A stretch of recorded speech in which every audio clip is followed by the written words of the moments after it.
मैं आप सभी से एक अच्छा बात कर रहा हूँ, ध्यान से सुनिएगा। जब तक आपके परिस्थिति बदल नहीं जाता तब तक आप प्रार्थना करें। जब तक आप चंगे नहीं हो जाते हैं तब तक आप प्रार्थना करें। जब तक आपके शरीर से बीमारी नहीं चला जाता है तब तक आप प्रार्थना करें। जब तक शैतान आपको छोड़कर नहीं भागता तब तक आप प्रार्थना करें। दोस्तों, जब तक आप आशीष को प्राप्त नहीं कर लेते हैं तब तक प्रार्थना करें। जब तक आपके आर्थिक समस्या दूर नहीं होता है तब तक आप प्रार्थना करें। बाइबल कहता है लुका 15 में, तुम खटखटाओ, तुम खटखटाओ, तुम खटखटाओ, तुम खटखटाओ, एक दिन यीशु मसीह तुम्हारे लिए दरवाजा खोलेगा। हालेलुया। जब तक आप चंगे नहीं होते अपने प्रार्थना से मत उठो। जब तक परमेश्वर पिता आकर आपके आंख के आंसू को नहीं पोंछ लेता प्रार्थना से मत उठो। जब तक वो आपके हालात को नहीं बदल देता है तब तक प्रार्थना से ना उठो।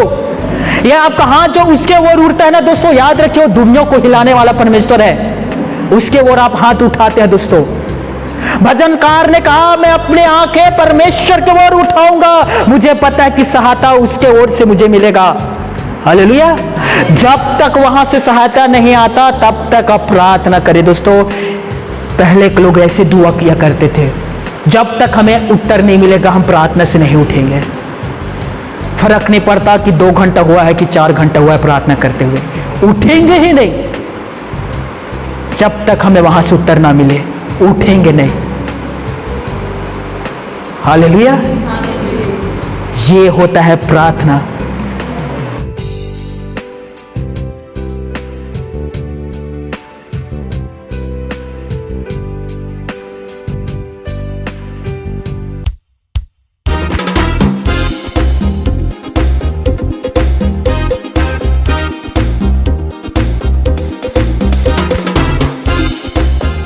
सर्वप्रथम वंस अगेन, एक बार फिर से हर एक को जय मसीह की।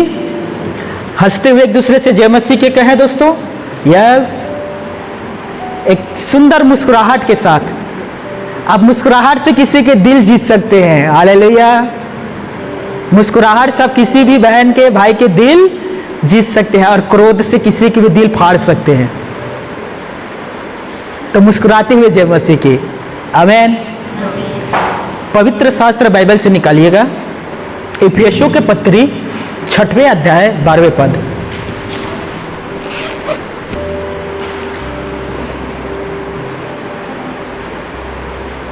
मैं निवेदन करता हूं हर एक जिन जिन के पास बाइबल है, बहुतों के पास बाइबल नहीं है क्योंकि बहुत से नए लोग आए हुए हैं, मैं निवेदन करता हूं उन्हें भी बाइबल दिखाने की कष्ट करेंगे। हाँ, जिनके पास नहीं है। इफिसियों के पत्री 6वें अध्याय 12वें पद वचन पर लिखा है, क्योंकि हमारा यह मल युद्ध लहू और मांस से नहीं परंतु प्रधानों से और अधिकारियों से और इस संसार के अंधकार के हाकिम से और उस दुष्टता की आत्मिक सेनाओं से है जो आकाश में है।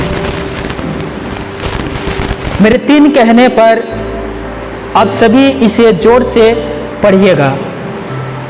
1, 2 और 3। क्योंकि हमारा यह मांस से नहीं परंतु प्रधानों से और अधिकारियों से और इस संसार के अंधकार के हाकिमों से और दुष्टता की आत्मिक सेनाओं से है जो आकाश में है। आमीन। पिता परमेश्वर पढ़े गए अपने कलाम वचन पर हम सभी को आशीष दे। अब एक दूसरे का हाथ पकड़िएगा। हाँ, एक दूसरे का हाथ पकड़ लीजिए, पीछे वालों। हाँ, और सामने वाले को देखिए, जिनके हाथ आप पकड़े हो ना उसे देखिए। तुम्हारा युद्ध इस पृथ्वी के मनुष्यों से नहीं है परंतु आकाश में रहने वाले शैतान से है। मनुष्यों से लड़ना, मनुष्यों से लड़ना, जोर से, मनुष्यों से लड़ना छोड़ दीजिए, शैतान से मलयुद्ध करो। आमीन। एक बार ताली बजाकर प्रभु की महिमा करें।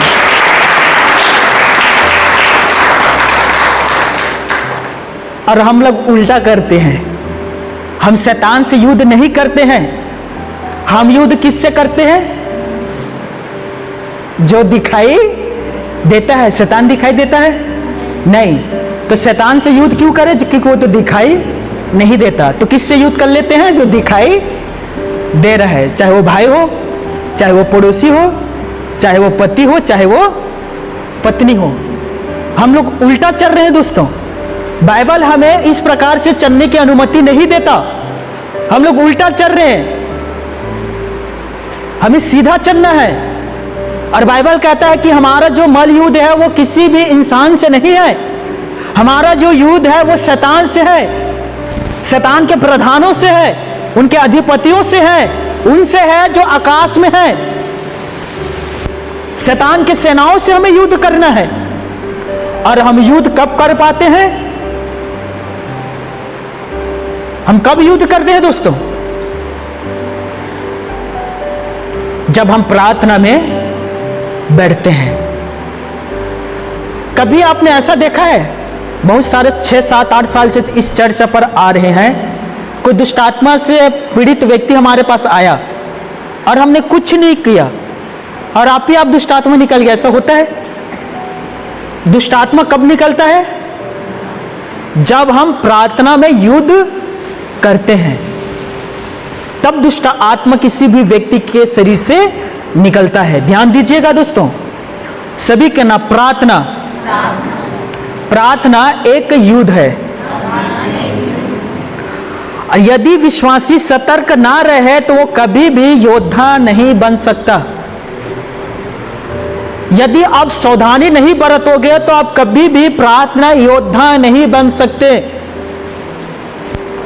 प्रार्थना योद्धा ही शैतान से लड़ सकता है और शैतान के गढ़ों को ढा सकता है। कौन ढा सकता है? जो प्रार्थना योद्धा है।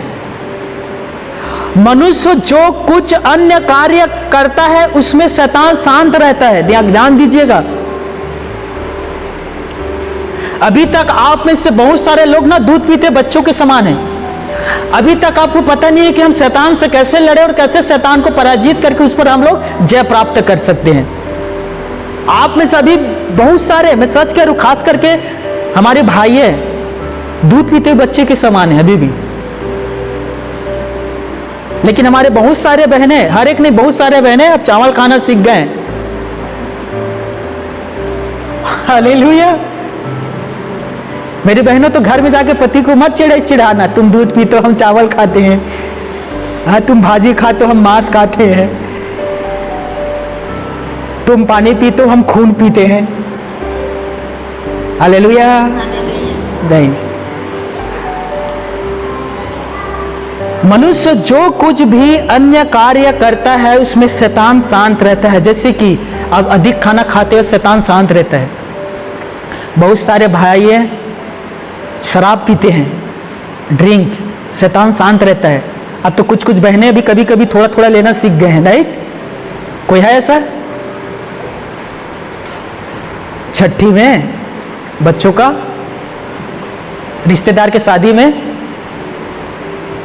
हाँ कैसे कहते हैं हमारी बहन, बहाना के साथ, ज्यादा नहीं आधा कप दे दे, आधा कप में काम चल जाएगा। फिर आधा कप पी के नागिन डांस नाचते हैं। देखो कुछ बहन लोग हंस रहे हैं, राइट है, सही बात है दोस्तों। मैं भी तो संसारिक व्यक्ति था पहले। मैंने खुद अपने शादी के समय कुछ कुछ रिश्तेदार को आधा आधा दिया था। हालेलुया। जब कोई भी अन्य कार्य को करता शैतान शांत रहता। अब अधिक खाना खाए उससे कोई प्रभाव नहीं पड़ता। अब शराब पिए उससे कोई लेना देना नहीं। अब गुटखा बीड़ी फूके उससे कोई मतलब नहीं होता दोस्तों। अब लड़ाई झगड़ा करें, अब चाहे मारपीट करें, चाहे टीवी फिल्म सीरियल देखें या वीडियो गेम खेलें या टीवी देखते हैं ना, तो आपके साथ आकर बैठकर देखता है। अच्छा, दोनों देखते हैं साथ में बैठकर। क्रिकेट देखते हैं आजकल के लोग, क्या मिलता है आपको? 5 घंटा 3 घंटा 4 घंटा क्रिकेट बैठकर देखते, क्या मिलता है आपको? मैं नहीं देखता। हर साल होता है क्रिकेट, हर 2-3 महीना में होता है क्रिकेट। IPL 2020 विश्व कप आप देखोगे कि आपको देखकर दो लोग खेल रहे हैं, कोई ना कोई एक तो जीतेगा ना। पेपर में पढ़ लीजिएगा। तो नहीं, ईमानदारी के साथ 3 घंटा 4 घंटा बैठ कर देखते हैं। याद रहे कि आपके बगल कुर्सी में शैतान भी बैठा रहता है। दोनों एंजॉय करते हो क्रिकेट देखकर। वो कहता है देखो बेटा, हमें कोई प्रॉब्लम नहीं है। एंजॉय करता आपके साथ शैतान बैठकर। लेकिन जब आप प्रार्थना करते हैं दोस्तों, जब आप प्रार्थना करने के लिए बैठते हैं, तब शैतान को करंट लगना आराम होता है। और वो कहता है ये क्या करने लग गया, इसे रोको, ये प्रार्थना नहीं करना चाहिए। क्योंकि ये आज प्रार्थना करेगा और ये कल योद्धा बन जाएगा। ये आज घुटना टेकने के लिए सीख जाएगा, कल वो हमारे गढ़ों को ढा देगा। आज के प्रार्थना करने वाला कल का एक योद्धा है। तब शैतान आपको रोकेगा दोस्तों कि आप प्रार्थना ना कर पाए। और शैतान अपने सैनिकों से कहेगा कि जाल बिछाओ, प्रार्थना करने से रोको, किसी मेहमान को भेजो इनके घर में प्रार्थना करने के समय, ताकि ये प्रार्थना ना कर सके। कुछ अन्य काम को करवाओ इनके प्रार्थना के समय, ताकि ये प्रार्थना ना कर सके। अब विश्वास करिए दोस्तों, शैतान आपको रोकेगा कि आप प्रार्थना ना कर पाए। जब मैं बिलासपुर से इस बेमेतरा जिले में आने वाला था प्रचार करने के लिए, कितने बार शैतान ने अटैक किया कि मैं इस जिला में आकर प्रार्थना ना करूं, प्रभु का प्रचार ना करूं। पास्टरों के द्वारा रोकने की कोशिश किया, विश्वासियों के द्वारा रोकने की कोशिश किया, क्योंकि शैतान समझ गया था कि प्रार्थना करने वाला एक योद्धा है। यदि बेमेतरा में आता है तो हमारे गढ़ों को ढा देगा, हमें राख कर देगा। वो आपको रोकने की पूरा संभव प्रयास करेगा दोस्तों, जब आप प्रार्थना करने लग जाते हैं। शैतान तब तक शांत रहता है जब आप अन्य कामों को करते हैं। वो बिल्कुल शांत रहेगा दोस्तों, बिल्कुल शांत रहेगा, हिलेगा डुलेगा नहीं। लेकिन जैसे आप प्रार्थना शुरू करते हैं, उसे करंट लगता है और वो तिलमिला उठता है कि क्यों प्रार्थना शुरू कर दिया। सच्ची बात बता रहा हूं, 2021 या 22 की बात है दोस्तों। मैं एक हॉस्पिटल में एडमिट था, मेरा कुछ इलाज चल रहा था। मैंने उसी गांव के एक पहचान के एक लड़का था, मैंने उससे कहा एक काम कर, मुझे गिटार बजाने के लिए आता है, तू गिटार लेकर तो शाम को मेरे पास आ, मैं गिटार बजाकर प्रभु का प्रार्थना करूंगा, आराधना के गीत गाऊंगा। वो शाम को गिटार लेकर आया दोस्तों। देखिए, मैं सुबह से उस हॉस्पिटल में था। जैसे मैंने गिटार लिया और मैं बजाकर प्रभु के लिए आराधना करने लग गया और मैं प्रार्थना करने शुरू किया, चारों तरफ से शैतान आक्रमण कर रहा था। तब तक वो सब सोए हुए थे। जब तक मैं प्रार्थना में नहीं बैठा था, तब तक शैतान सोया हुआ था। जैसे गिटार बजाकर आराधना के गीत शुरू किया, प्रार्थना करने लग गया, चारों तरफ से आक्रमण करने लग गया दोस्तों। विचित्र विचित्र चेहरा लेकर आया था मेरे पास, अजीब अजीब, चारों तरफ से आक्रमण करने लग गया जब मैं प्रार्थना करने बैठा। ये सच्ची बात है। मैं बेतलपुर में एडमिट था, प्रदीप लोग भी गए थे मुझे देखने के लिए। ये सच्ची बात है दोस्तों। मेरा एक प्रश्न है आप सभी से, क्या आप सभी प्रार्थना योद्धा हैं? मैं टेम्परी प्रार्थना करने वाले से नहीं पूछ रहा हूं, टेम्परी प्रार्थना। शुक्रवार को एक बुजुर्ग मेरे गांव के प्रार्थना करवाने के लिए आया। वो आया मेरे घर में और आते साथ किसी अन्य भगवान के नाम रहता, हे अरे पता चलता यीशु मसीह के घर आए, हे यीशु। मुझे हंसी आ गया दोस्तों, समझ, सच्ची बात है ये। क्या आप भी ऐसे प्रार्थना करते हैं? 5 मिनट वाला, 2 मिनट वाला। वो कभी योद्धा नहीं बन पाता। तो 2 मिनट, 5 मिनट, 20 मिनट, 10 मिनट प्रार्थना करते हो, कभी योद्धा नहीं बन पाता। वो ठनठनाती हुई झांझ के समान है, याद रख लीजिएगा। यदि आपको योद्धा बनना है तो आपको अधिक से अधिक समय प्रार्थना में परमेश्वर के साथ बिताना पड़ेगा। मैं इसका एक अच्छा उदाहरण दे रहा हूं, ध्यान से सुनिएगा। बाइबल कहता है कि परमेश्वर ने एक दिन अपने दास मूसा से कहा, बेटा मूसा, मैं तुझसे कुछ बात करना चाहता हूं, तो सीनै पर्वत पर चले आ। मूसा ने कहा ठीक है, मैं आता हूं। मूसा यहोशू को लिया, सीनै पर्वत पर गया और वो प्रार्थना करने लग गया परमेश्वर के साथ। 40 दिन 40 रात वो पर्वत में ही था परमेश्वर के साथ।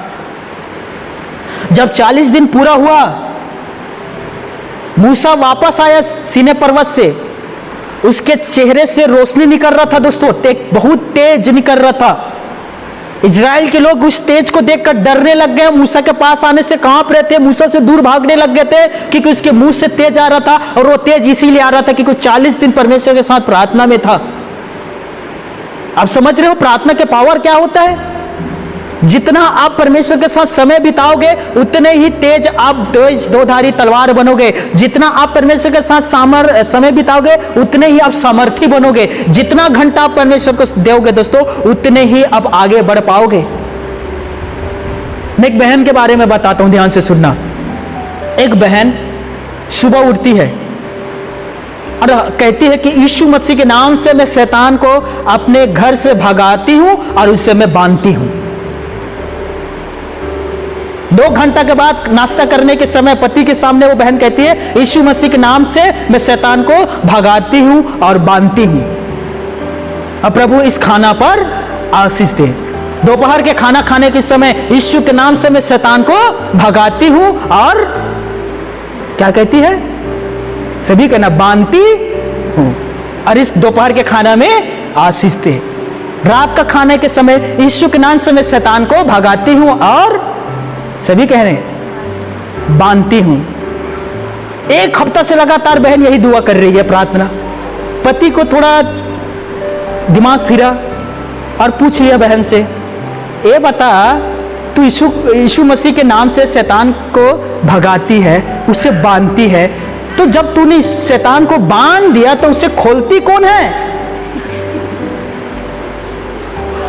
कौन खोलती है उसे? कौन है जो यीशु मसीह के नाम से आपने जिसे बांधा तो उसे खोला? कौन खोलता है? तूने तो भगाया तो उसे कौन फिर से बुलाता है? ध्यान से सुनिएगा। वो बहन का यह प्रार्थना रोज की थी कि यीशु मसीह के नाम से मैं शैतान को भगाती और बांधती हूं। अब आप ही बताइए, जिसे आपने भगा दिया, जिसे आपने बांध दिया, वो फिर आपके पास कैसे आएगा? आएगा? वो कब आपके पास वापस आएगा?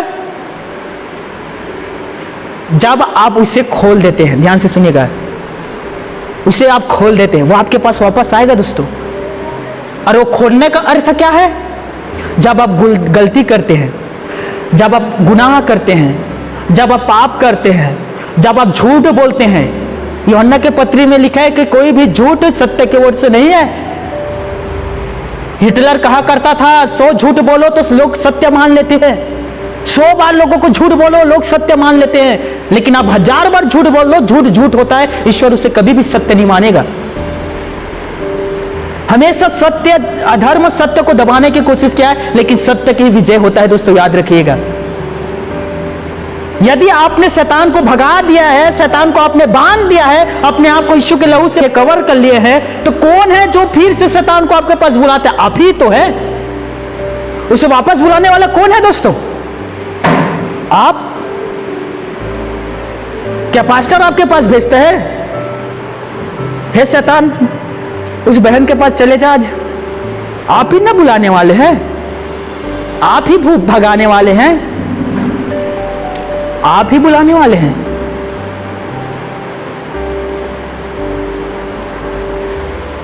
मेरे साथ एक पत्री निकालिएगा, मत्ती रचित सुसमाचार 10वां अध्याय 8वें पद।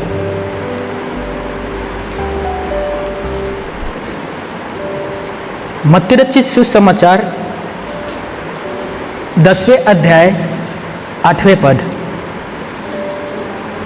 कोई एक पढ़ेगा?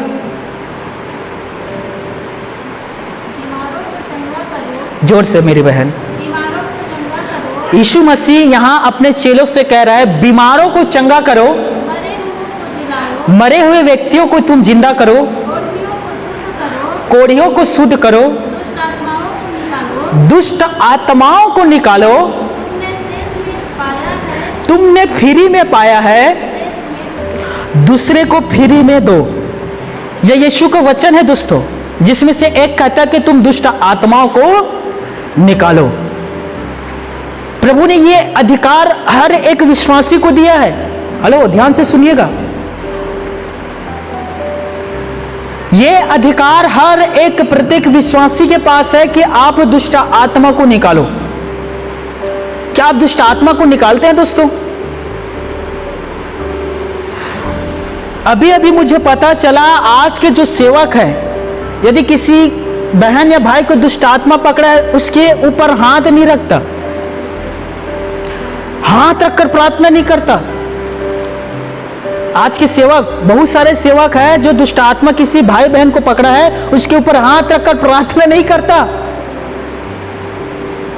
अब मुझे समझ में नहीं आता कि क्यों हाथ रखकर प्रार्थना नहीं करता। क्या डरता है कि यदि हाथ रखूं तो उसके अंदर शैतान हो, मेरे अंदर आ जाएगा? बताइए, क्या आप दुष्ट आत्मा को निकालते हैं दोस्तों? पिछले सप्ताह, माफ करिए, ये बीता हुआ जो सप्ताह है ना, सोमवार से लेकर रविवार, मेरे गांव के लगभग 3 लोग मेरे पास आया प्रार्थना करवाने के लिए। तीनों दुष्ट आत्मा से पीड़ित थे। एक महिला आई संतोषी करके, 1 साल से वो दुष्ट आत्मा से पीड़ित थी। हर दिन उससे ना शैतान बात करता था, उसके कान में सुनाई देता था उसका शब्द। वो चिल्लाती थी, गंदा गंदा गालियों को देती थी, क्योंकि उसके सब कान में बार बार शैतान आकर बात किया करता था। छत्तीसगढ़ी में गोठियाते थे। सोमवार या मंगलवार को मेरे पास वो आई, मैंने एक छोटा सा प्रार्थना किया, लगभग 1.5 मिनट का, शैतान चला गया। सिर पर हाथ रखकर प्रार्थना किया, वो छुटकारा पा गई। क्या आपके पास वो पावर है दोस्तों कि आप दुष्ट आत्मा को निकाल पाए? चलो छोड़िए, दूसरे के मत निकालो, अपने शरीर से निकाल सकते हैं। क्या कठिन प्रश्न पूछ दिया? हाँ, दूसरे के लिए चलो, मैं हूं प्रभु का दास। क्या आप अपने शरीर से निकाल सकते हैं दुष्ट आत्मा को? हाँ, क्यों नहीं निकाल पाते दोस्तों? क्योंकि शैतान आता है आपके पास, कहता है कितना अच्छा मेरा घर है, मैं यहीं वास कर लेता हूं, मैं यहीं अपना निवास स्थान बना लेता हूं। आपके अंदर आता है, आपको पकड़ लेता है। आप अपने शरीर से दुष्ट आत्मा को नहीं निकाल सकते, तो दूसरे के शरीर से कहां निकालोगे? आज के बहुत सारे पास्टर डरता है सिर पर हाथ रखने से, दुष्ट आत्मा को निकालने से कांपता है। मुझे समझ में नहीं आता कि शैतान को डरना चाहिए कि पास्टर को डरना चाहिए। बताइए, कौन किसे डराएगा दोस्तों? शैतान एक पास्टर को डराएगा कि पास्टर शैतान को डराएगा? कौन भागेगा, पास्टर की भूत? कौन भागेगा? मैं पलटता हूं प्रश्न को, कौन भागेगा, शैतान की विश्वासी? सुनाई नहीं दे रहा है? सुनाई नहीं दे रहा है? हालेलुया। हमारे यहाँ के एक विश्वासी ऊपर छत में सोया हुआ था, शैतान आता है, हेलो कैसे सो रहे हो मम्मी, सीधा छत से नीचे रूम में मम्मी के गोद में जाकर सो गए। बस शैतान आया था हाल चाल पूछने के लिए, और कैसे हो, कैसे सो रहे हो। वो सीधा डर गए, छत से नीचे आ गया रूम में, और मम्मी के कोरा में जाकर बकायदा सो गए। शैतान कहता है मैंने तो कुछ नहीं किया था, बस हाल चाल पूछा था कैसे हो। शैतान कहता है क्या मैं सच में इतना डरवाना हूं कि मैं विश्वासी को डरा दूं? सच्ची बात है भीखमपुर का। फिर उसने मेरे घर आया, अगेश्वर से भी ट्राई करके देखता हूं वो भी, और अगेश्वर कैसा है? मैंने कहा कौन? मैं हूं। अच्छा तू है, चले जा। क्यों डरना? क्यों शैतान के डराने से हम डरे दोस्तों? वो हमारे पास आने से उसे डर लगना चाहिए। वो हमारे परिवार में आक्रमण करने से उसे डरना चाहिए कि मैं एक संत के घर कैसे आक्रमण कर सकता हूं, वो तो मुझे बर्बाद कर देगा, तबाह कर देगा। हालेलुया। गुरुवार का दिन है, सच्ची बात है दोस्तों, मेरा भतीजा बिलासपुर गया था एक भाई को मदद करने के लिए। उसका पिता एडमिट था हॉस्पिटल में, देखने के लिए गया था। लगभग रात 10 बजे वो वापस आया। वो घर में अपने रूम में गया और वो जोर जोर से रोने लग गया कि मेरे पेट में दर्द हो रहा है। मेरा भतीजा है संदीप वर्मा नाम का, जोर जोर से रोने लग गया कि मेरे पेट में दर्द हो रहा है। गुरुवार के दिन है, 2 दिन पहले की बात है ये। मम्मी मेरे पास आती और कहता बेटा चल प्रार्थना कर उसके लिए। मैंने कहा उसे उठाकर मेरे पास ला, मैं क्यों जाऊं उसके पास? वो कह रहा है आपके रूम में नहीं आऊंगा, तुझे ही जाना पड़ेगा। रात 10 बजे दोस्तों, अब मैं व्हील चेयर में बैठा, तीसरे रूम उसका है, मैं उसके पास गया। जैसे मैं गया, उसके पेट में शैतान बैठा हुआ था और वो बफलने लग गया, बोलने लग गया, मेरे पेट में शैतान बैठा है। अब वो मेरे पेट से पैर में चला गया, मेरे पैर को खींच रहा है। बिलासपुर मंगला चौक से उसे पकड़ा था और वो बिलासपुर दूसरे जिला से पकड़कर बेमेतरे जिला में भूत लाया था।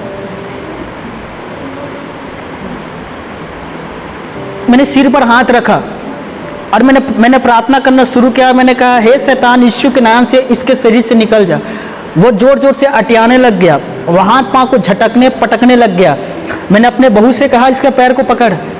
वो पैर पकड़ा, प्रार्थना हुआ, लगभग 1.5 मिनट का प्रार्थना, 1 मिनट और 30 सेकेंड का प्रार्थना। दुष्टात्मा चला गया दोस्तों, 1.5 मिनट में चला गया छोड़कर। वो अच्छा हो गया। वो सो रहा था, मैं उसके रूम से बाहर निकला और मैं आंगन में आकर मैं शैतान से कहा, तेरी हिम्मत कैसे हुआ इस घर में आने का, फेस टू फेस शैतान से। तो आ कैसे गया? तुझे इस पृथ्वी पर रहना है कि नहीं रहना है? ये नरक में तुझे अभी से जाना है। दोबारा तू बेमेतरे जिला में दिखाई मत देना।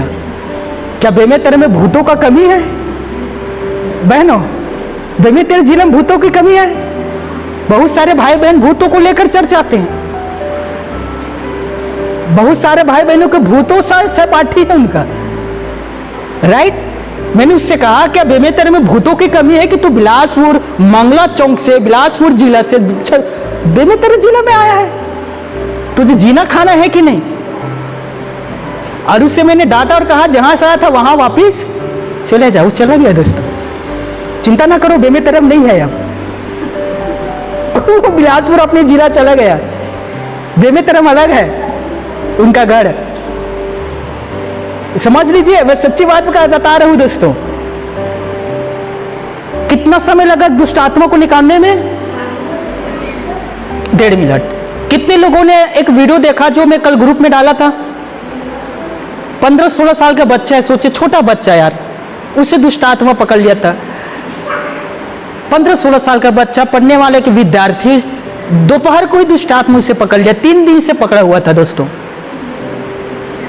मैंने जो वीडियो भेजा आप देखिएगा, 1 मिनट का वीडियो नहीं है, वो ठीक हो गया। वो कितना देर लगा? एक को निकालने में 1.5 मिनट, एक को निकालने में लगभग 1 मिनट। दुष्ट आत्मा चला गया दोस्तों। ये कौन कर सकता है? जो प्रार्थना योद्धा है। आप लोग निकालोगे दोस्तों? क्या आप लोग योद्धा हैं? मैं बुलाऊं आपके लिए दुष्ट आत्मा से पीड़ित बहन को? हेलो, हाँ? नहीं भैया, आप ही क्या है वो आप ही निपटो उससे। हमें उस दिन बुलाना भैया जिस दिन खाने और पीने का कार्यक्रम रहेगा। ईमानदारी से कहता हूं, सबसे आगे मैं आऊंगा। हालेलुया। हमारे यहाँ के विश्वासी लोग नहीं, हर चर्च के ही काम है, खाने पीने में आगे और तकलीफ और समस्याओं में पास्टर आगे। ये क्या है दोस्तों? एक दूसरे का हाथ पकड़ना। चलिए पकड़िए, हाँ, एक दूसरे का हाथ पकड़िए, पकड़ लीजिए और कहना जोर से उनसे, प्रार्थना एक युद्ध है और प्रार्थना करने वाला एक योद्धा है। क्या तुम योद्धा हो?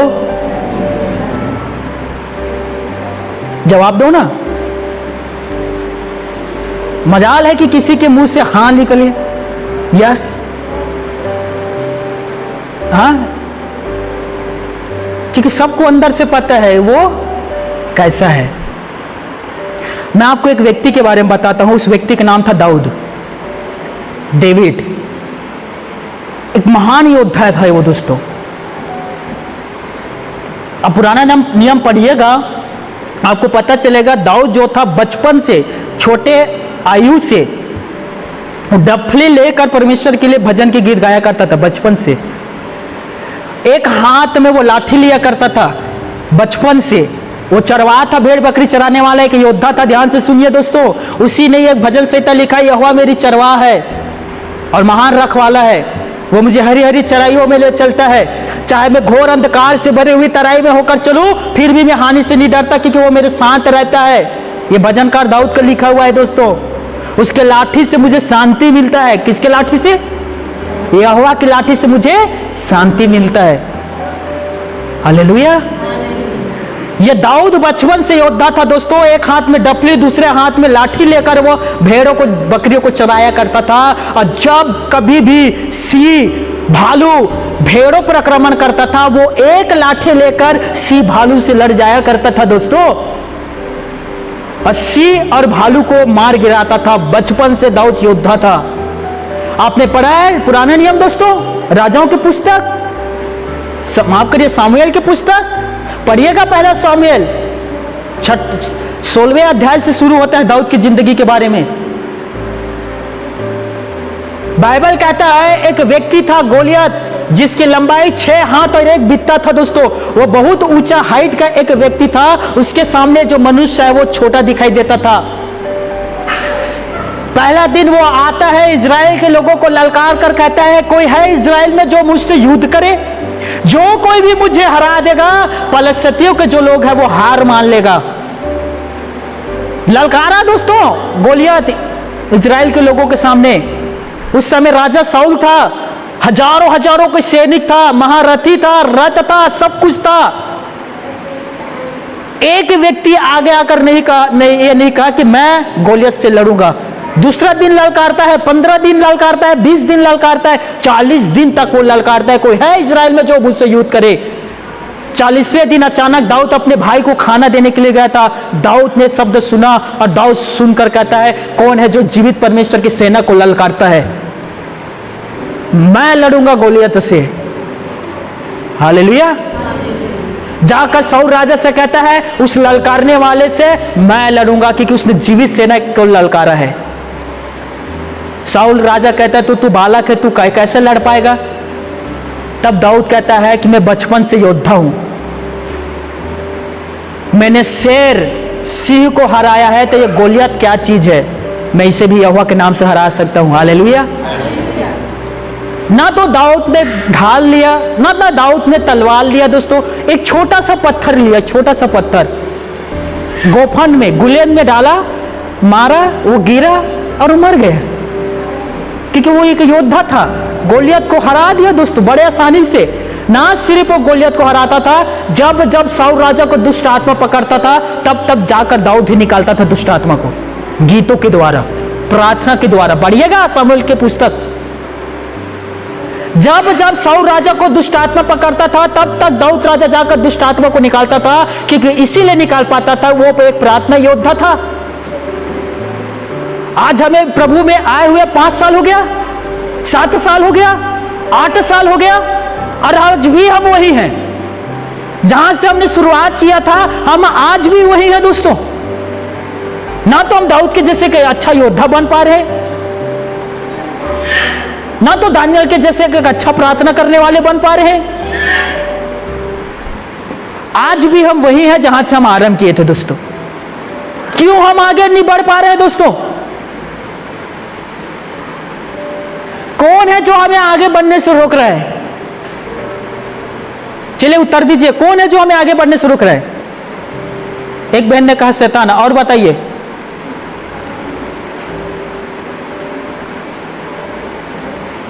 कौन आपको आगे बढ़ने से रोक रहा है?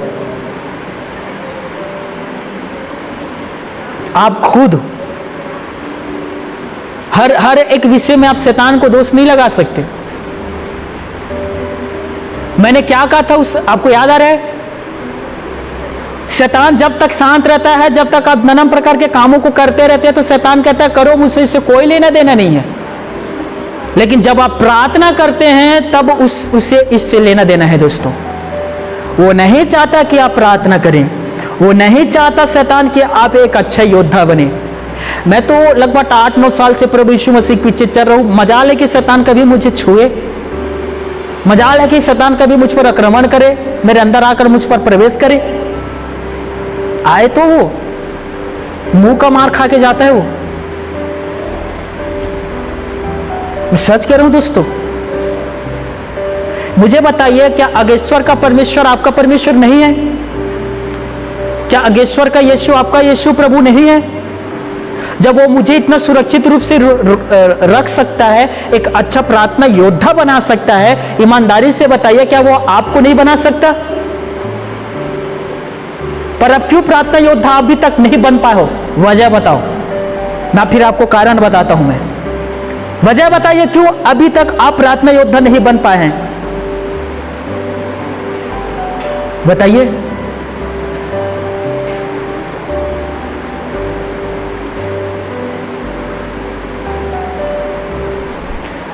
क्योंकि अभी आपके पास प्रार्थना करने के लिए समय नहीं है। लिख लीजिएगा, प्रार्थना करने के लिए आपके पास समय नहीं है। आपका जो जीवन है वो प्रार्थना रहित जीवन है। आप प्रार्थना रहित जीवन बिता रहे इस पृथ्वी पर, इसलिए शैतान आपको परेशान नहीं करता, नहीं करता दोस्तों। प्रार्थना योद्धा ही केवल शैतान को पराजित कर सकता है। मैं आपको उदाहरण दे रहा हूं, ध्यान से सुनिए। एक दिन दानियल की पुस्तक में लिखा है, राजा यादा ऐसे कुछ राजा है ना, दानियल की पुस्तक 6वें अध्याय निकालिएगा। दानियल की पुस्तक 6वें अध्याय, मुझे उस राजा का नाम बस बता दीजिए, फिर मैं आपको बताता हूं। मैं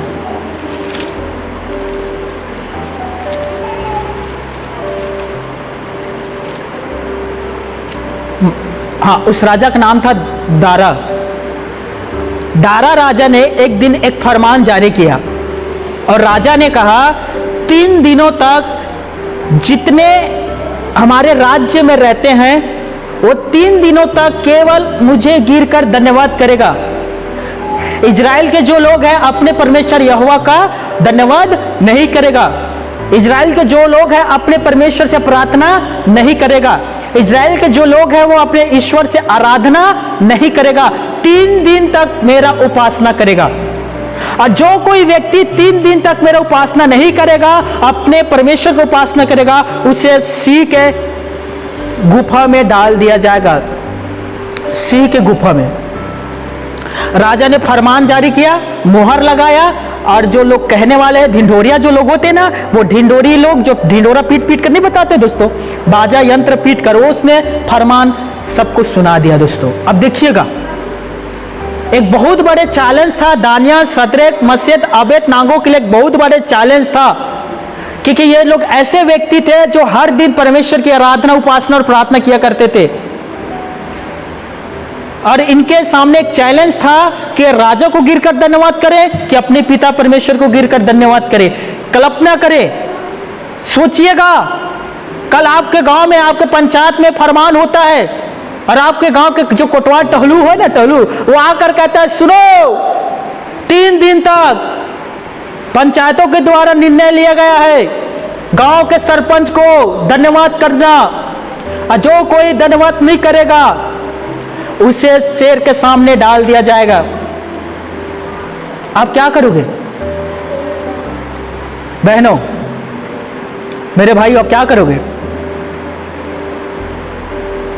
अब सरपंच के पास जाओगे? कितने दिन तक आपको धन्यवाद करना है? 3 दिन तक। महाराज की जय हो। हम 6 दिन तक करेंगे। ये काम करोगे? बताइए ना।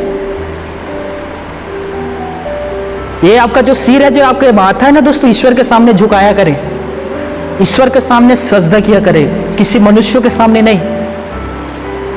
ये जो आपका सिर है ना, हर एक के सामने झुक जाता है, ये गलत है दोस्तों।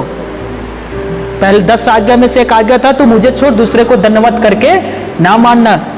इजराइल का लोग था दानियल। दानियल ने कहा, हम अपना परमेश्वर का सजदा इबादत करेंगे जो हम लगातार करते हुए आते हैं। उसने खिड़की खोला, यरूशलेम की ओर देखा, और एक दिन में 3 बार दानियल प्रार्थना करता था। वो एक दिन में 3 बार ईश्वर की आराधना किया दोस्तों। जब ये बात राजा को पता चला, राजा ने दानियल को बुलाया और कहा, तूने मुझे धन्यवाद क्यों नहीं किया?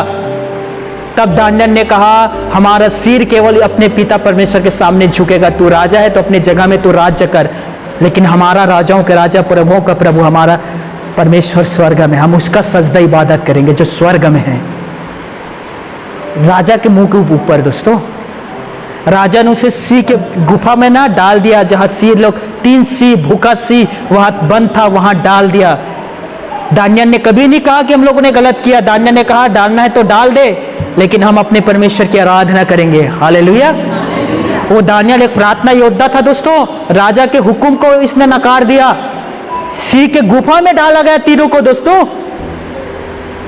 दूसरा दिन सुबह फो फटते ही राजा आकर चिल्लाता है, हे दानियल, क्या तेरा परमेश्वर ने तुझे बचा लिया? दानियल, सुन रहा है मेरा बात? तू जिंदा है कि मर गया? क्या तू अभी भी सांस ले रहा है कि सिंह तुझे खा गया?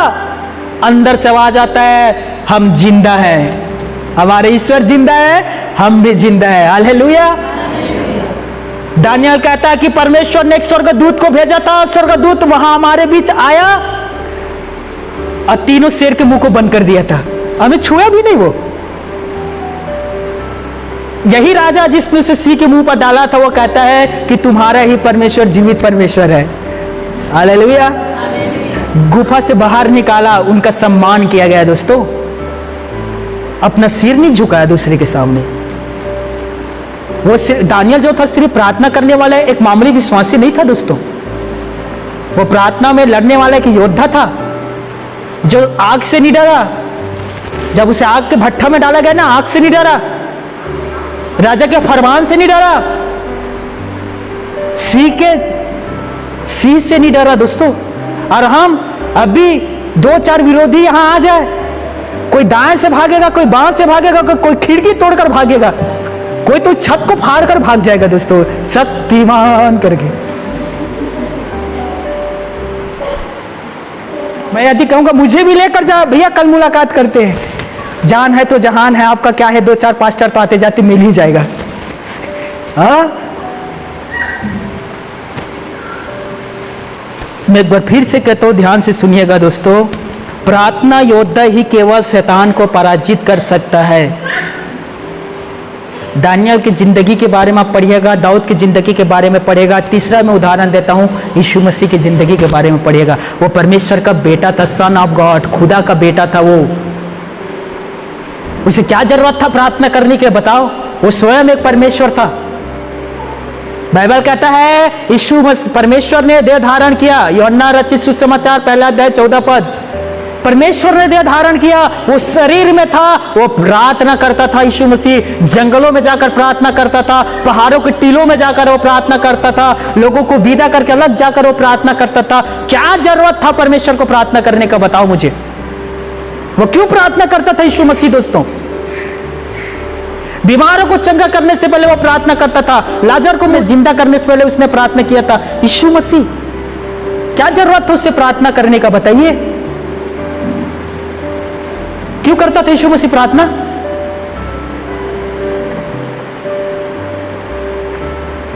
क्योंकि वो शरीर में था तो 100% वो मनुष्य के संतान था, और आत्मा पवित्र मरियम के गर्भ से जन्म लेने के द्वारा वो 100% ईश्वर भी था। शरीर में होने की वजह से उसे प्रार्थना करना पड़ता था दोस्तों। जब जब वो प्रार्थना करता था, एक स्वर्गदूत आता था, उसे सामर्थ्य देता था। पढ़िएगा बाइबल, आप मिलेगा आपको। परमेश्वर के बेटा होने के बावजूद वो प्रार्थना करता था दोस्तों। और आप परमेश्वर के बेटा और संतान हैं, आप प्रार्थना नहीं करते, आप प्रार्थना में समय नहीं बिताते हैं। कोई भाई कहता है हमें चर्च जाना बोर लगता है, भाई हमें बोरिंग लगता है यार, हम नहीं जाएंगे चर्च। क्यों बोरिंग लगता है बताइए? क्यों बोरिंग लग रहा है? शैतान को बोरिंग लगता होगा, ये प्रभु को, लोगों को बोरिंग नहीं लगता। बहुत सारे लोग कहते हैं भैया इतना जल्दी आज कैसे प्रार्थना सबक खत्म हो गया? बहन 3 घंटा हो गया, हमें तो ऐसा लगा कि अभी 1.5 घंटा हुआ है। ये है परमेश्वर की संतान। हालेलुया। यीशु मसीह स्वयं प्रार्थना करता था, लोगों को विदा करके पूरे रात दोस्तों, पूरे रात, क्योंकि उसे पता था कि मैं शरीर में हूं तो मुझे प्रार्थना और उपवास करना होगा। वो 40 दिन उपवास और प्रार्थना में था। पढ़िएगा बाइबल। आप समझ पा रहे हो प्रार्थना कितना महत्व रखता है कि विश्वासी के जीवन पर? एक विश्वासी बिना प्रार्थना करे वो जीवित नहीं रह सकता दोस्तों। एक विश्वासी जो पतला दुबला है ना, पतला दुबला रहता ना बहुत सारे चर्चों में, एकदम पतला दुबला विश्वासी, वही पतला दुबला विश्वासी जब घुटनों में आता है ना दोस्तों, शैतान को ना कांपने लग जाता है। वो पतला दुबला विश्वासी को देखकर जो घुटने में आकर प्रार्थना करता है, शैतान कांपने लगता है। आप समझिए प्रार्थना के पावर को। अब प्रार्थना योद्धा बने इसलिए नहीं कि दुनिया को आप दबा सके, झुका सके। आपको प्रार्थना योद्धा इसलिए बनना है कि दुनिया आपको ना झुका सके दोस्तों, शैतान आपको बर्बाद आक्रमण ना कर सके आपके ऊपर, इसलिए आपको प्रार्थना योद्धा बनना है। दूसरों को दिखाने के लिए, जमाना को झुकाने के लिए नहीं, इसलिए ताकि आप शैतान को हरा सकें। इंसानों को हराने के लिए नहीं, शैतान को हराने के लिए। कभी भी विश्वासी के साथ मलयुद्ध मत करना, कभी भी पास्टरों के साथ मलयुद्ध मत करिएगा। आज के पास्टर, एक पास्टर दूसरे पास्टर को दिखाता है, तुझे दिखाऊंगा मैं तुझसे बड़ा पास्टर हूं। क्या होगा दिखाने से? हाँ, मैं तुझे बताऊंगा, तू मेरे यहाँ के भेड़ को चुराया है, तूने एक भेड़ को चुराया, मैं तेरे यहाँ के 2 चुरा लूंगा। बताइए क्या चोटा बनना सही बात है? ये खुद कह रहा है। अभी मैं तेरे के एक पास्टर से मुलाकात किया, मेरे यहाँ के विश्वासी को उसने चोरी करके ले गया है, मैं उसके यहाँ के 4 विश्वासी को अपने पास लाऊंगा। मैंने कहा तू भी चोटा बनेगा?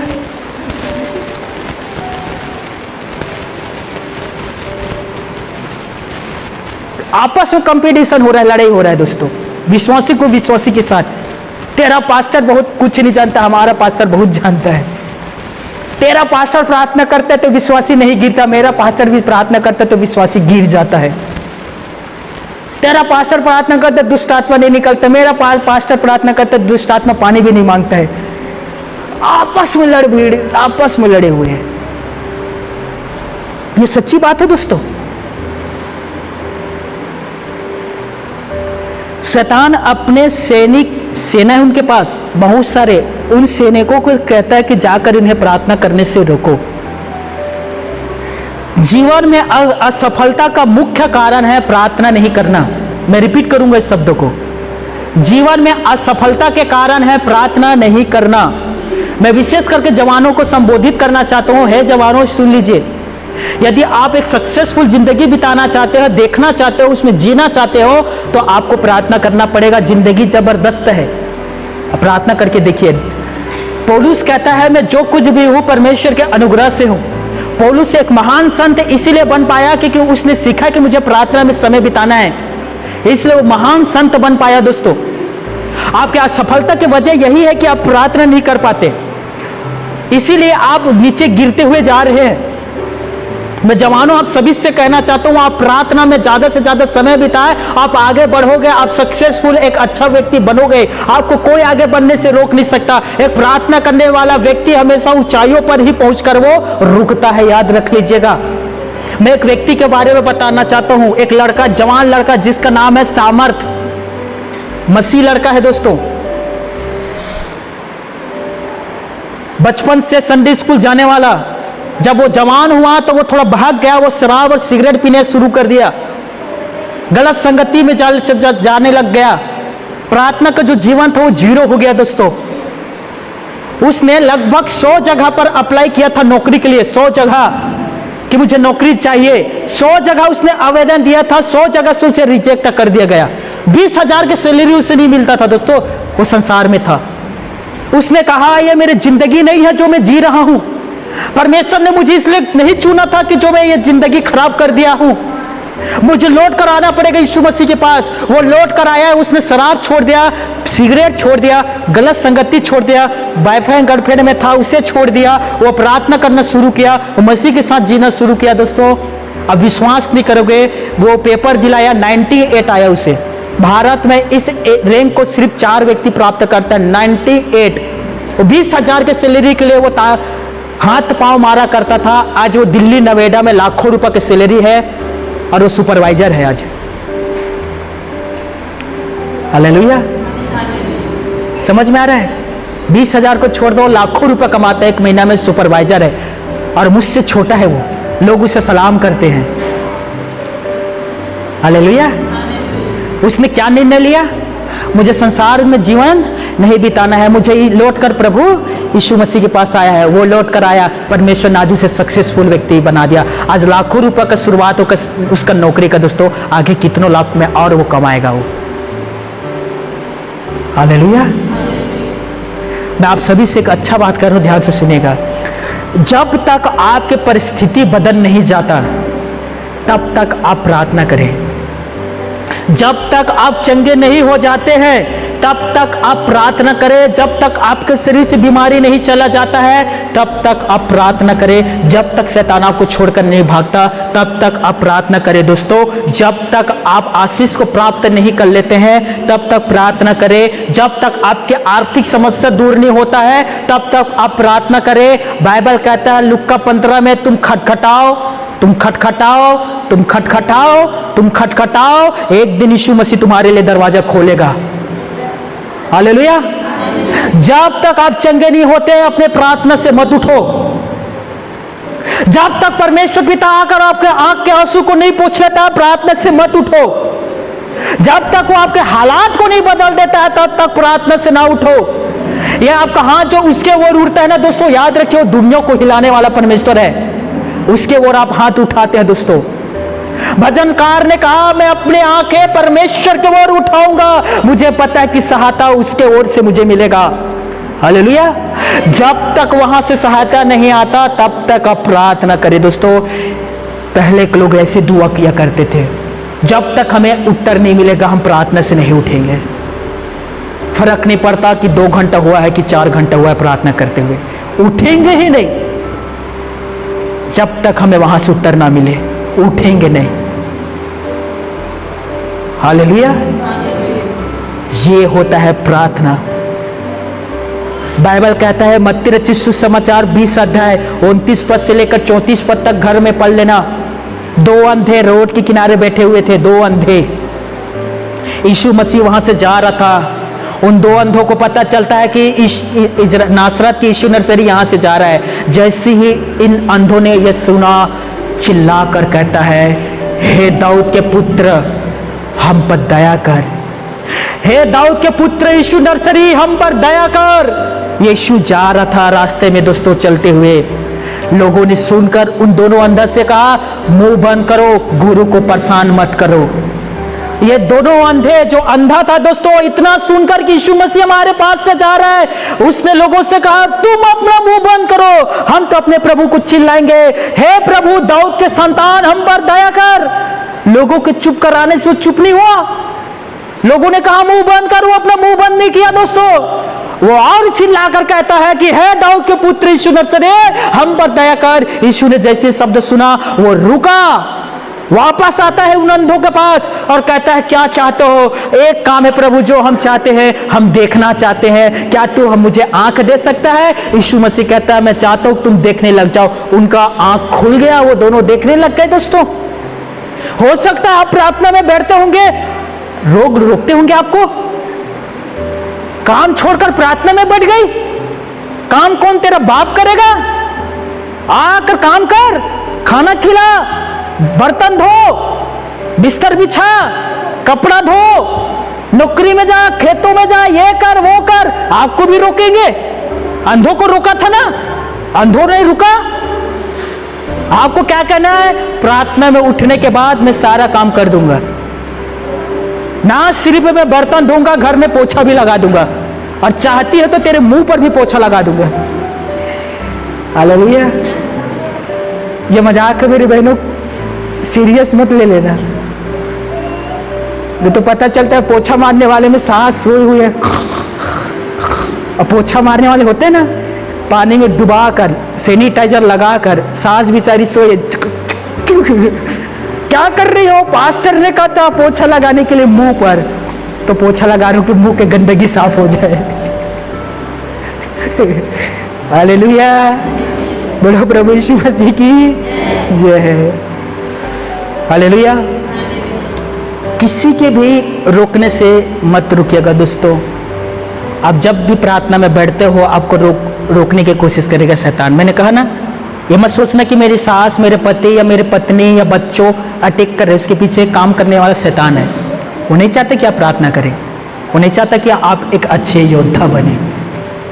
इसीलिए वो आकर क्या कहेगा? रोको उन्हें। अब डायरेक्ट शैतान आ तो नहीं सकता आपको रोकने के लिए, क्योंकि आप कवच से बंद है, प्रार्थना कर रहे हैं, बंद है। तो फिर वो आपके घर के लोगों को भेजेगा आपके पास, जाओ उन्हें प्रार्थना करने से रोको। हालेलुया। आपको रुकना नहीं है। जब कभी तुम प्रार्थना करना तो अपने कोठरी में जाना और दरवाजा जोर से दरवाजा। इसका अर्थ क्या है? सिटकूनी, छत्तीसगढ़ी में कहते हैं ना, सिटकूनी लगा दे, फैरकाला बंद कर दे। हालेलुया। और अंदर लग जाओ, झुकने के लिए कि झूमने के लिए? झुकने के लिए, झूमने के लिए। Hallelujah, hallelujah. दरवाजे में कोई दस्तक देता है, खट खट खोलो, हम हैं, 2 घंटे बाद आना। हालेलुया। अभी तुम्हारी पत्नी प्रार्थना में है। हालेलुया। 2 घंटे बाद आना, अभी तुम्हारी माँ प्रार्थना में है, 2 घंटे के बाद बुलाओ उन्हें। हालेलुया। 2 घंटे के बाद आता है, दस्तक देता है, खट खट, 2 घंटा तो गया, ठीक है ना, 2 घंटे बाद और आना। हालेलुया। ये होता है बिलीवर, विश्वासी। ये होता है विश्वासी जो 2 घंटे के लिए प्रार्थना करने के लिए बैठता है, 3 घंटे में उठता है। आमीन। विश्वासी कैसा होता है? जो 1 घंटे के लिए प्रार्थना में बैठेगा और 1.5 घंटे में प्रार्थना करके उठता है। ये होता है विश्वासी। और जो कहता है मैं 1 घंटा प्रार्थना करूंगा और आधे घंटे में उठ जाता है, ये होता है अविश्वासी के जैसे काम करना। किसी किसी के चेहरे में मुस्कान आ रही है, वही मुस्कान है जो ये काम करते हैं। चोर के दाढ़ी में तिनका पता चल जाता है दोस्तों। Hallelujah, hallelujah. ध्यान दीजिएगा, जिसने अपने प्रार्थना जीवन को खो दिया है, जो भी व्यक्ति प्रार्थना नहीं करता उसने प्रार्थना जीवन को खो दिया है, उसने सब कुछ खो दिया है। हर एक चीज को खो दिया है। शांति खो दिया, प्रभु में आनंद खो दिया, दया प्रेम नम्रता खो दिया, उसने सब कुछ खो दिया। आत्मिक दान वरदान भी खो दिया। एक व्यक्ति जो प्रार्थना को खो दिया वो सब कुछ खो दिया। कभी वो व्यक्ति आगे नहीं बढ़ सकता जो प्रार्थना नहीं करता। ध्यान से सुन लीजिएगा, मैं सुबह का शुरुआत सर्वप्रथम मैं प्रार्थना के साथ करता हूं। मैं मुंह नहीं धोता, मैं जिब्बी बरस नहीं करता, मेरा आंख जैसे खुलता है मैं डायरेक्ट प्रार्थना में बैठता हूं, डायरेक्ट प्रार्थना करूंगा। अब मैं बकायदा आधा घंटा 45 मिनट प्रार्थना कर लूंगा सुबह के लिए। धन्यवाद देना जरूरी नहीं, उसने सुबह जिंदा किया। उठो अगेश्वर वर्मा, तब ना अगेश्वर वर्मा उठा। यदि वो आकर मुझे नहीं उठाएगा मैं उठ पाऊंगा? और नहीं उठूंगा तो मेरे परिवार वाले क्या करेंगे? लेकर चिता में जला देंगे भाई। हाँ, और कहेगा अगेश्वर वर्मा का स्वाहा, चला गया। तो सुबह सुबह उठकर ईश्वर का धन्यवाद करना चाहिए कि नहीं? सुबह सुबह यीशु मसीह आकर कहता है अगेश्वर वर्मा उठो, सुबह हो गया, ब्रेक आप उठ जाओ। हाँ प्रभु, ओ यीशु का धन्यवाद करूंगा, उसकी संगति में सदा रहूंगा। धन्यवाद देता हूं सुबह उठकर प्रभु परमेश्वर को। सर्वप्रथम मेरा काम है धन्यवाद देना उसे। उसके बाद मैं वचन पढ़ता हूं दोस्तों। हमारी प्रार्थना के रूम, जो हमारा कमरा है ना, हमारी प्रार्थना के रूम हमारे हथियारों की कोठरी है।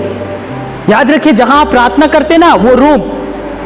भतीजे को दुष्ट आत्मा पकड़ा था, वो मेरे रूम में आना नहीं चाहता था क्योंकि उसे पता था मेरे रूम में क्या है। पिछले सप्ताह एक महेंद्र नामक एक लड़का आया था जिसे दुष्ट आत्मा पकड़ा था। वो मेरे रूम में आता है, कहता है अजीब अजीब लग रहा है भाई, ये कैसा लग रहा है, मुझे कुछ समझ में नहीं आ रहा है। और रूम से बाहर गया, अब अच्छा लग रहा है। रूम के अंदर आया, अरे अजीब लगने लग गया। रूम के बाहर गया, अब अच्छा लग रहा है। रूम के अंदर आते, अजीब लग रहा है। मैंने कहा भाई ये क्या कर रहे, इधर आ। हम लोग आराधना प्रार्थना करने वाले हैं, तो प्रभु ना रहेगा, उसकी आत्मा ना रहेगा। हालेलुया। उसके अंदर जो दुष्ट आत्मा था ना, इतना कट्टरपंथी है, वो बताता है मेरे अंदर शैतान है भैया। मैं राजस्थान हरियाणा गया था दुष्ट आत्मा को निकलवाने के लिए एक बैगा के पास, और मैं वहां गया और बैगा ने कहा सामने बैठ। मैं बैठा और जैसे उसने मंत्र शुरू किया, मेरे अंदर जो शैतान था निकल कर उस बैगा के अंदर चला गया। कहा भग जा यहाँ से, दोबारा मत आना। तू कौन है जो दुष्ट आत्मा को अपने अंदर से निकाल कर मेरे अंदर पहुंचा दिया? निकल यहाँ से, क्योंकि इतना गाली दिया भैया। मैं राजस्थान गया था। समझ में आ रहा है दोस्तों? हालेलुया। जय भाई बुआ लगती है मेरी, यहाँ बैठी है। इसके अंदर दुष्ट आत्मा था, बहुत भयानक वाला। बैगा को पास लेकर बुआ को जाते थे ना, तो बैगा इन्हें नहीं फूकता था, ये बैगा को फूकती थी। और बाकायदा बैगों को फूंक कर वो घर आती थी। इतना खतरनाक इसके अंदर दुष्ट आत्मा था। लेकिन हमारे यहाँ आया तो ऐसा कुछ नहीं हुआ, क्योंकि हमारे साथ क्या रहता है? पवित्र आत्मा। इसीलिए जो कोठरी जहां मैं प्रार्थना करता हूं वहां परमेश्वर के हर एक प्रकार के हथियार है दोस्तों। सत्य से कमर कस लो, विश्वास के झिलाम, परमेश्वर के जीवित वचन, सब कुछ से हम लोग अपने आप को तैयार करते एक सैनिक के जैसे। फिर कहते हैं आओ, हालेलुया। तब लोग कहते हैं कि उसके रूम में नहीं जाना, दुनिया में कहीं चले जाना पर उसके रूम में नहीं जाना। हालेलुया। प्रदीप बैठा, पूछ लीजिएगा, इनके बेटे को जब 6 साल की उम्र था, दुष्ट आत्मा पकड़ता था, तब वो कहता था कि घोड़ा गांव बस नहीं जाऊंगा, बाकी कहीं लेकर चले जा। घोड़ा गांव नो एंट्री, बाकी कहीं ले जा। अब 6 साल के बच्चों को क्या पता कि घोड़ा गांव में क्या होता है, कौन है जो ये प्रार्थना करेगा कि फूक झाड़ करेगा? बच्चों को पता है क्या? 6 साल के बच्चों को पता रहेगा? लेकिन उसके अंदर जो आत्मा है उसे पता है कि वहां क्या काम होता है। तो वहां नहीं जाऊंगा, बाकी कहीं भी चले जाऊंगा, घोड़ा गांव नहीं जाऊंगा। पकड़ के लाया और प्रार्थना हुआ और शैतान उसके शरीर से चला गया है। हालेलुया। तो समझ में आ रहा है घोड़ा गांव कितना फेमस है? आओ कभी घोड़ा गांव में। जहां भी एक प्रार्थना योद्धा रहता है ना, शैतान को पता है वो कि योद्धा है, उसके पास जाने वाला छुटकारा पाएगा। इसीलिए वो अन्य व्यक्तियों को खड़ा करता है कि कोई व्यक्ति उसके पास ना जाए। याद रखिएगा 2016 से होते हुए मेरे साथ आ रहा है, पुलिस वाले रोकते हैं लोगों को मेरे पास आने में, बाकायदा गांव के जो मुखिया लोग हैं उन लोग रोकते हैं आने में, गांव के जो लोग हैं उन लोग रोकते हैं मेरे पास आने में। इन लोगों को पता नहीं है, लेकिन इनके पीछे जो काम करवाते हैं उन्हें पता है कि एक प्रार्थना योद्धा क्या क्या काम कर सकता है। इसीलिए लोगों को वो छुटकारा पाने नहीं देता। वो कहता है तुम बीमार हो तो बीमार में ही पड़े रहो। एक दूसरे का हाथ पकड़िए। मैं आपको ना संतों का एक नारा सिखाता हूं। नारा मतलब समझते हो ना, उसे और क्या कहते हैं दूसरे शब्दों में? हाँ, स्लोगन। अब आप सभी स्कूल गए ना, हम लोग नारा लगाते थे ना 15 अगस्त 26 जनवरी, वीर तुम बढ़े चलो, कहते थे ना। एक अच्छा नारा है, हमेशा इस नारा को आप दोहराते रहना, ठीक है? कहिएगा एक दूसरे से,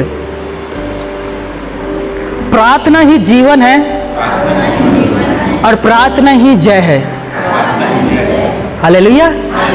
कभी मत भूलना, प्रार्थना ही और प्रार्थना ही। प्रार्थना करो तुम जरूर जय पाओगे। प्रभु का धन्यवाद, उसकी संगति में सदा रहूंगा, साथ चलूंगा मैं जय जरूर, प्रभु का धन्यवाद करूंगा। हालेलुया। प्रार्थना में आप उसके साथ जाओगे, आप जय जरूर पाओगे। एक आखिरी वचन आप निकालिए, फिर मैं समाप्त करूंगा। मत्ती रचित सुसमाचार 26 अध्याय 41 पद।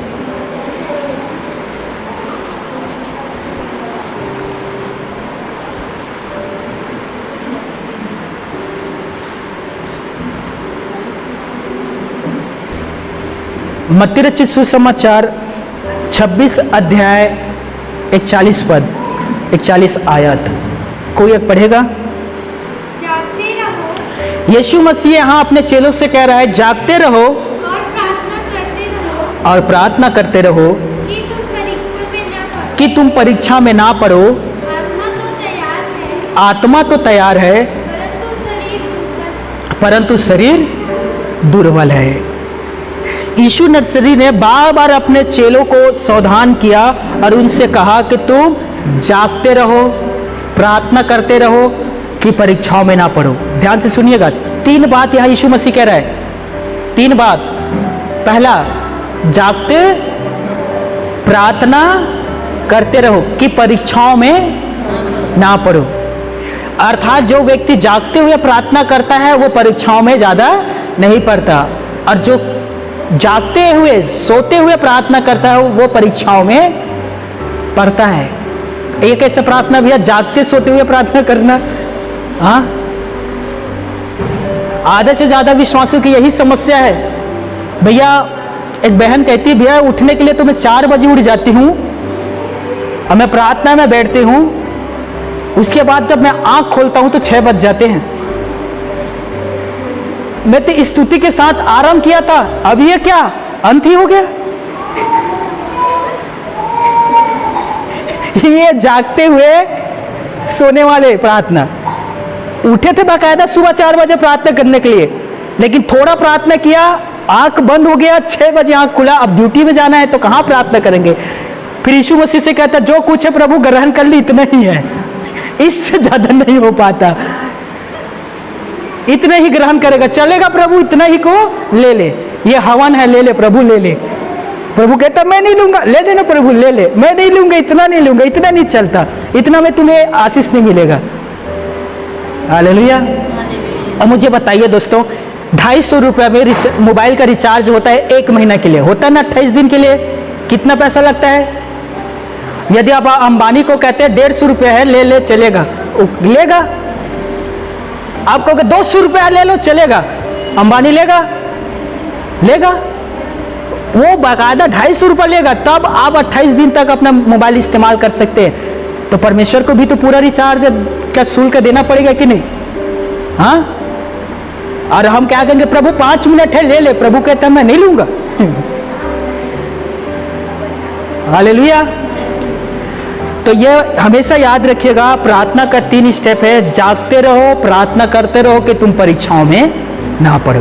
बार बार इसे दोहराइएगा, जागते रहो, प्रार्थना करते रहो कि तुम परीक्षाओं में ना पड़ो। फिर आगे कहना, शरीर तैयार नहीं है लेकिन मेरा आत्मा तैयार है। शरीर आपको प्रार्थना करने से रोकेगा।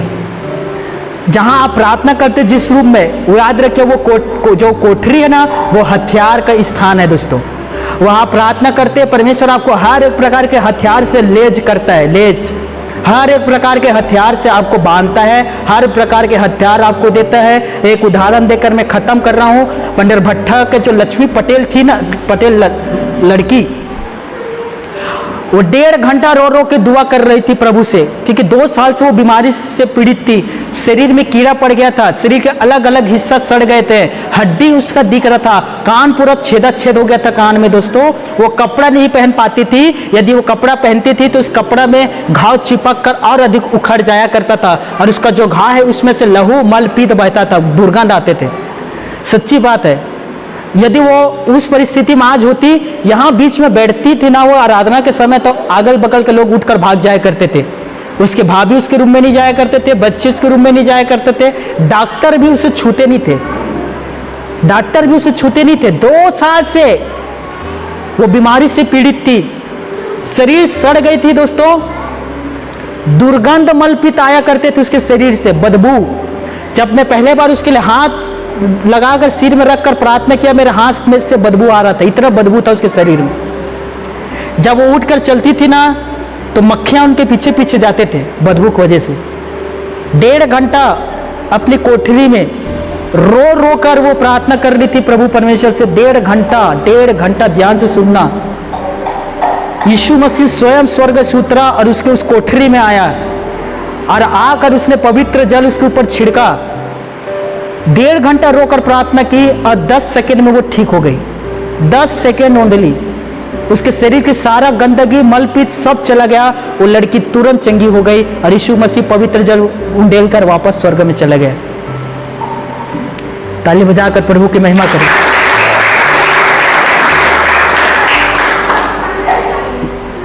दिस इज ए पावर, ये होता है प्रार्थना का पावर, सामर्थ। अब प्रार्थना तो करके देखें।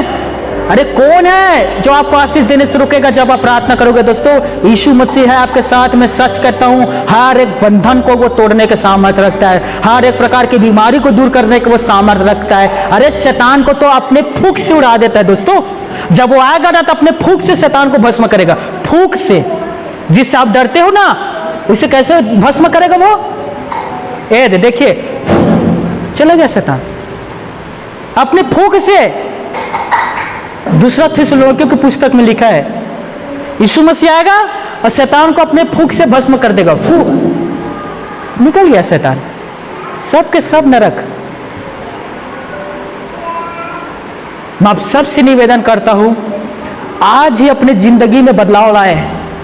आज यह प्रार्थना करें। बाइबल में लिखा है कि वह तुम्हारे विरोधों के सामने तुम्हारे मेजों को बिछाएगा। दोस्तों, तुम्हारे शत्रु तुम्हारी प्रशंसा करेंगे। जिस किसी का मन यहोवा को भाता है, यहोवा परमेश्वर उनके शत्रुओं से उनका मेल कराता है। नीति वचन में लिखा है, जो आपका शत्रु है उनके सामने आपका मेज बिछाएगा। दोस्तों, जो कोई भी प्रभु यीशु मसीह का नाम लेगा वो कभी लज्जित नहीं होगा। परमेश्वर उन्हें कभी लज्जित होने नहीं देगा। जो कोई भी यीशु का नाम लेगा वो ज्योति में चलेगा, अंधकार उस पर छाया नहीं करेगा, यीशु के ज्योति में चलेगा वो। हालेलुया। ये है प्रार्थना। दोस्तों, समय नहीं है। हन्ना ने प्रार्थना किया बच्चे के लिए, खुदा ने उन्हें से बच्चा दिया। योना ने प्रार्थना किया, वो मछली के पेट से बाहर निकाल आया। एलिशिबा ने प्रार्थना किया, बुढ़ापे में बच्चा मिला उसे। दोस्तों, बुढ़ापे में। हालेलुया। प्रार्थना, एक छोटा सा प्रार्थना आपके परिवार में, आपके जीवन में बड़ा चमत्कार लेकर आता है। मैं इसीलिए कहता हूं, हर चीजों को छोड़ दो, प्रार्थना करो। यदि आपके मन में बहुत सारे उलझने हैं, कैसे होगा, कब होगा, कैसे होगा, कौन करेगा, कैसे होगा, कहां से होगा, मैं नहीं जानता, मत जानो, प्रार्थना करो। वो भविष्य का जनक है, वो भविष्य को रचने वाला है, भविष्य उसके हाथ में है। वो जानता है कि आपके भविष्य में जो संकट है उसे वो कैसे दूर करेगा। आपको पता नहीं है, लेकिन परमेश्वर को पता है। हालेलुया। इसीलिए उलझनों और चिंताओं में मत रहो, प्रार्थना करो। अभी हमने गीत गाया ना दोस्तों, मेरी महिमा तू देखेगा, खुद को मेरे हाथों में दे दे। करता हूं मैं तेरी चिंता, तू क्यों चिंता करता है। आमीन। आई होप, मैं उम्मीद करता हूं कि आज के प्रचार से आपने बहुत कुछ सीखा है दोस्तों। और मैं आप सभी को इनकरेज करना चाहता हूं कि आप प्रार्थना में समय बिताएं, और केवल एक प्रार्थना करने वाले विश्वासी नहीं, लेकिन लड़ने वाले एक योद्धा भी बने। हालेलुया। क्योंकि शैतान जो आकाश में है वो दिखाई नहीं देता दोस्तों, लेकिन उसी दिखाई नहीं देने वालों से आपको लड़ना है आत्मिक तौर पर। जो दिखाई नहीं देता उससे लड़ना है।